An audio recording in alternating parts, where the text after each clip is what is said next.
ये आकाशवाणी रायपुर है। प्रादेशिक समाचार बुलेटिन के साथ मैं रत्ना साहू।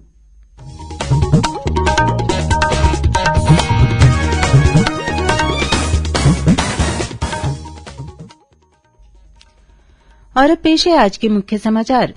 प्रधानमंत्री ने कहा, भारत में स्टार्टअप का स्वर्णिम युग अब शुरू हो रहा है। श्री मोदी ने वीडियो कॉन्फ्रेंस के जरिए स्टार्टअप्स के साथ बातचीत की। प्रदेश में आगामी 5 वर्षों के दौरान 12 से 15 लाख नए रोजगार के अवसरों का सृजन करने के लिए छत्तीसगढ़ रोजगार मिशन का गठन किया जाएगा। प्रदेश में पंचायत विभाग की योजनाओं के बेहतर क्रियान्वयन के लिए ई पंचायत छत्तीसगढ़ वेब पोर्टल का किया गया शुभारंभ। और आज सेना दिवस मनाया जा रहा है। राष्ट्रपति, उपराष्ट्रपति, प्रधानमंत्री और छत्तीसगढ़ के मुख्यमंत्री ने सेना के जवानों तथा पूर्व सैनिकों को बधाई दी।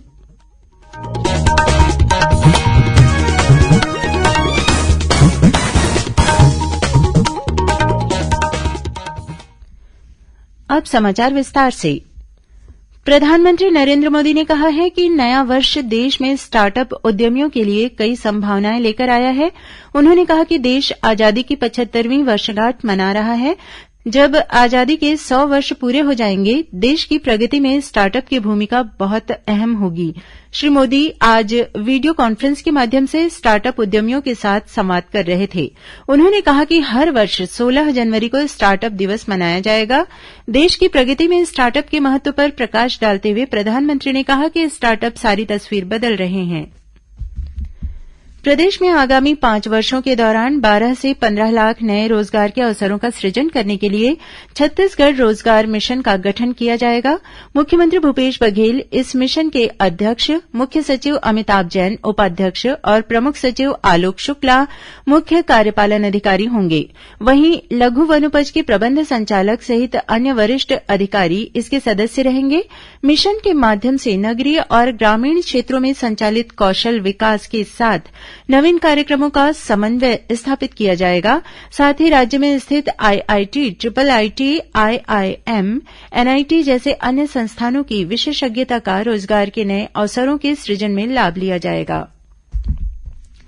पंचायत मंत्री टीएस सिंहदेव ने आज पंचायत विभाग द्वारा तैयार किए गए ई पंचायत छत्तीसगढ़ वेब पोर्टल का शुभारंभ किया। यह पोर्टल प्रमुख रूप से 4 मॉड्यूल पर कार्य करने के लिए बनाया गया है। पोर्टल के शुभारंभ अवसर पर श्री सिंहदेव ने वेब पोर्टल के तकनीकी पहलुओं की जानकारी दी। साथ ही पोर्टल में कुछ नई जानकारी जोड़ने को लेकर कई आवश्यक सुझाव भी दिए। इस मौके पर श्री सिंहदेव ने कहा कि ई पंचायत वेब पोर्टल निश्चित रूप से प्रदेश को ई गवर्नेंस के क्षेत्र में डिजिटली सशक्त बनाने में कारगर साबित होगा। इससे पंचायती राज के उद्देश्यों को भी प्राप्त करने में मदद मिलेगी। साथ ही यह पोर्टल विभागीय योजनाओं के क्रियान्वयन, मॉनिटरिंग, मूल्यांकन और प्रशिक्षण में भी कारगर साबित होगा। पोर्टल में गांव से लेकर प्रत्येक परिवार का पूरा डाटा रहेगा।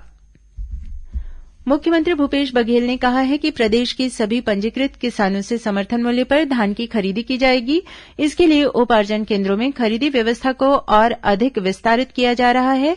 मौसम ठीक होते ही उपार्जन केन्द्रों में धान खरीदी में तेजी लाई जाएगी। उन्होंने कहा कि बीते कुछ दिनों से मौसम ठीक नहीं होने की वजह से प्रदेश में धान खरीदी प्रभावित हुई है। इसको लेकर किसानों को चिंता करने की जरूरत नहीं है। धान खरीदी की अंतिम तारीख 31 जनवरी है। सरकार की कोशिश होगी कि निर्धारित अवधि में सभी पंजीकृत किसानों से उनके पंजीकृत रकबे के धान की खरीदी पूरी कर ली जाए। उन्होंने यह भी कहा कि आवश्यकता पड़ने पर धान खरीदी की निर्धारित अवधि में वृद्धि करने पर भी विचार किया जाएगा। उल्लेखनीय है कि प्रदेश में समर्थन मूल्य पर अब तक 17,14,000 किसानों से लगभग 59 लाख मीट्रिक टन धान की खरीदी की जा चुकी है। गणतंत्र दिवस समारोह के कार्यक्रम अब से हर वर्ष 24 जनवरी की बजाय 23 जनवरी से शुरू होंगे। केंद्र सरकार ने नेताजी सुभाष चंद्र बोस की जयंती के दिन से इन आयोजनों की शुरुआत करने का फैसला किया है। सुभाष चंद्र बोस की जयंती देशभर में पराक्रम दिवस के रूप में मनाई जाती है। प्रदेश में कल कोरोना संक्रमण के 6,153 नए मामले सामने आए। इनमें रायपुर जिले में सबसे अधिक 1,859 मरीज मिले हैं। उधर कोंडागांव जिला मुख्यालय में संचालित जवाहर नवोदय विद्यालय के 17 विद्यार्थी और 5 शिक्षक कोरोना संक्रमित पाए गए हैं। इस बीच राज्य शासन द्वारा होम आइसोलेशन के लिए दिशा निर्देश जारी किए गए हैं। इसके तहत होम आइसोलेशन के लिए मरीज सबसे पहले अपने मोबाइल फोन पर आरोग्य सेतु ऐप डाउनलोड करें और 24 घंटे ऐप पर नोटिफिकेशन तथा लोकेशन ट्रैकिंग को ऑन रखें। वहीं रायपुर जिला कलेक्टर ने कॉन्टैक्ट ट्रेसिंग कार्य में लापरवाही बरतने पर 120 अधिकारियों और कर्मचारियों को कारण बताओ नोटिस जारी किया है। आजादी के अमृत महोत्सव के तहत प्रादेशिक समाचार एकांश आकाशवाणी रायपुर द्वारा छत्तीसगढ़ में स्वतंत्रता संग्राम से संबंधित प्रमुख घटनाओं और यहां के स्वतंत्रता सेनानियों से संबंधित विशेष कार्यक्रम प्रसारित किए जा रहे हैं। इस कार्यक्रम के अंतर्गत अंग्रेजों के खिलाफ जनजातीय सशस्त्र संघर्ष पर वरिष्ठ पत्रकार और विश्लेषक शशांक शर्मा से लिए गए विशेष साक्षात्कार की दूसरी कड़ी का प्रसारण आकाशवाणी केन्द्र रायपुर द्वारा कल रविवार 16 जनवरी को सुबह 9:30 से किया जाएगा। इसे छत्तीसगढ़ स्थित आकाशवाणी के सभी केन्द्र एक साथ रिले करेंगे। प्रादेशिक समाचार आप आकाशवाणी रायपुर से सुन रहे हैं। छत्तीसगढ़ की खबरों से है आपका वास्ता और खबरों की विश्वसनीयता से है हमारा वास्ता। आकाशवाणी समाचार रायपुर के प्रादेशिक समाचार बुलेटिन के साथ ही हमारे समसामयिक कार्यक्रम आप रेडियो के अलावा अपने मोबाइल पर भी सुन सकते हैं। आकाशवाणी समाचार फेसबुक, ट्विटर और यूट्यूब पर भी उपलब्ध है। हमारा Facebook page Chhattisgarh news on AIR, Twitter handle CGAIR news और हमारा यूट्यूब चैनल है छत्तीसगढ़ AIR न्यूज। तो अब रेडियो के साथ ही आपके मोबाइल के जरिए भी हम पहुंच रहे हैं आप तक। छत्तीसगढ़ की हर खबर के लिए सुनते रहिए आकाशवाणी समाचार। और अब आगे बढ़ते हैं बाकी के समाचारों की ओर। आज सेना दिवस है। सेना दिवस फील्ड मार्शल KM करियप्पा के भारतीय सेना के पहले कमांडर इन चीफ का पदभार ग्रहण करने की याद में मनाया जाता है। इस अवसर पर सेना प्रमुख ने दिल्ली कैंट में परेड का निरीक्षण किया। अपने संबोधन में उन्होंने कहा कि नियंत्रण रेखा पर स्थिति काफी बेहतर है। राष्ट्रपति रामनाथ कोविंद, उपराष्ट्रपति M वेंकैया नायडू, प्रधानमंत्री नरेंद्र मोदी और सूचना तथा प्रसारण मंत्री अनुराग ठाकुर ने सेना दिवस पर वर्तमान और पूर्व सैनिकों को बधाई दी है। इधर छत्तीसगढ़ के मुख्यमंत्री भूपेश बघेल ने भी भारतीय सेना के जवानों और अधिकारियों सहित सभी देशवासियों को सेना दिवस के अवसर पर बधाई दी है। मुख्यमंत्री ने अपने शुभकामना संदेश में कहा है कि भारतीय सेना के अमूल्य योगदान को कभी भुलाया नहीं जा सकता। उनकी निस्वार्थ सेवा के लिए हम सब सेना के जवानों के सदैव ऋणी रहेंगे। श्रोताओं, आकाशवाणी समाचार द्वारा कल शाम 6:30 से 6:35 तक जिले की चिट्ठी कार्यक्रम का प्रसारण किया जाएगा। जिले की चिट्ठी का यह कार्यक्रम आकाशवाणी के रायपुर केन्द्र द्वारा प्रसारित होगा। इसे छत्तीसगढ़ स्थित आकाशवाणी के सभी केन्द्र रिले करेंगे। इस बार के अंक में जांजगीर चांपा जिले की गतिविधियों के बारे में जानकारी दी जाएगी। श्रोताओं, आजादी के अमृत महोत्सव पर प्रादेशिक समाचार एकांश आकाशवाणी रायपुर द्वारा आयोजित की जा रही प्रश्नोत्तरी प्रतियोगिता में हमारे श्रोतागण काफी उत्साह के साथ भागीदारी कर रहे हैं। कल इस प्रश्नोत्तरी श्रृंखला के तहत हिन्दी समाचार बुलेटिन में प्रश्न पूछा गया था कि झंडा सत्याग्रह के तहत बिलासपुर में किस तारीख को झंडा फहराया गया था। इसका सही जवाब है 31 मार्च 1923। प्रश्न के उत्तर में बड़ी संख्या में लोगों ने जवाब भेजे हैं, लेकिन हमें सबसे पहले सही जवाब भेजने वाले विजेता हैं मुंगेली जिले के ग्राम सावतपुर निवासी ऋषि सेन। श्री सेन को विजेता बनने पर हम आकाशवाणी परिवार की ओर से हार्दिक बधाई और शुभकामनाएं देते हैं। शिक्षा विभाग में करीब 366 करोड़ रुपये के कथित रिश्वत कांड मामले में सेवानिवृत्त जिला शिक्षा अधिकारी सहित 3 लोगों को रायपुर पुलिस ने गिरफ्तार कर लिया है। आरोप है कि इन लोगों ने फर्जी तरीके से डायरी तैयार की और उसे सोशल मीडिया में वायरल कराया।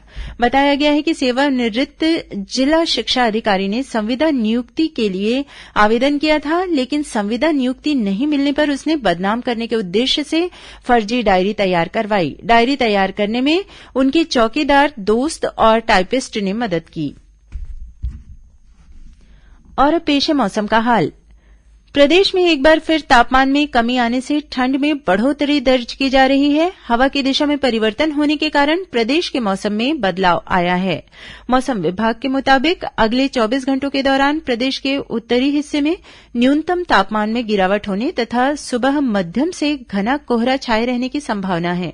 वहीं प्रदेश के अन्य हिस्सों में बादल छंटने के कारण न्यूनतम तापमान में गिरावट होने के आसार हैं। इसके साथ ही सुबह हल्की से मध्यम घना कोहरा भी छाया रहेगा।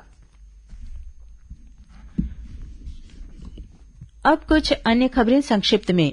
प्रधानमंत्री नरेंद्र मोदी ने इस साल के परीक्षा पे चर्चा कार्यक्रम के लिए लोगों से पंजीकरण करने का आग्रह किया है। अपने ट्वीट संदेश में उन्होंने कहा कि परीक्षा पे चर्चा कार्यक्रम युवाओं से जुड़ने और उनकी चुनौतियों तथा आकांक्षाओं को बेहतर तरीके से समझने का अवसर प्रदान करता है। भारतीय प्रशासनिक सेवा के अधिकारी अभिजीत सिंह ने आज रायपुर विकास प्राधिकरण के मुख्य कार्यपालन अधिकारी का अतिरिक्त कार्यभार संभाल लिया है।